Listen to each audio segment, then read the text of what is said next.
Your Excellency President Donald J. Trump. Your Excellency Prime Minister Benjamin Netanyahu. We write this open letter on behalf of millions of Biafrans whose voices have been suppressed for decades within the Nigerian state.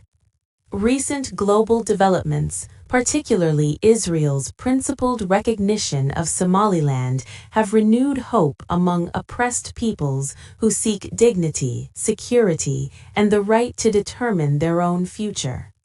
Biafra's case is not abstract or theoretical, it is a matter of survival.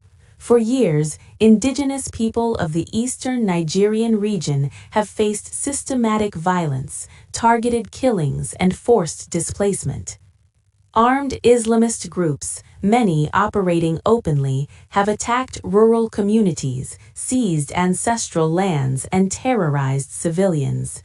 These groups do not act in isolation. They benefit from tolerance, protection, and in many cases sponsorship from elements within the Nigerian state that have repeatedly failed to protect our people. Under these conditions, self-preservation became unavoidable.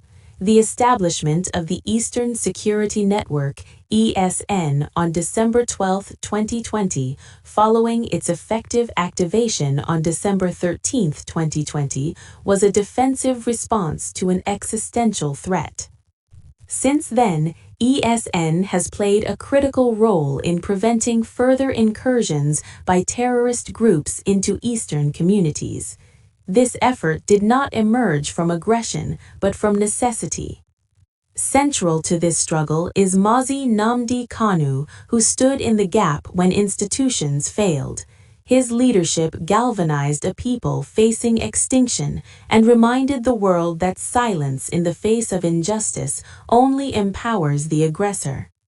The continued persecution and detention of voices advocating peaceful self-determination further underscores the absence of justice within Nigeria's current framework.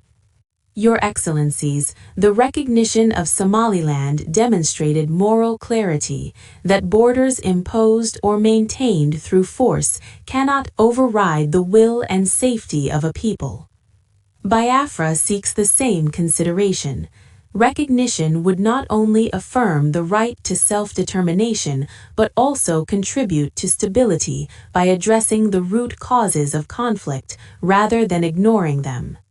We respectfully urge you to consider Biafra's case on its merits through the lens of human rights, security, and international law.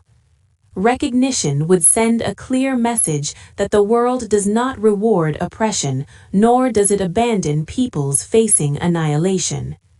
History records those who acted when it mattered. Respectfully, Family Writers Press International for the indigenous people of Biafra.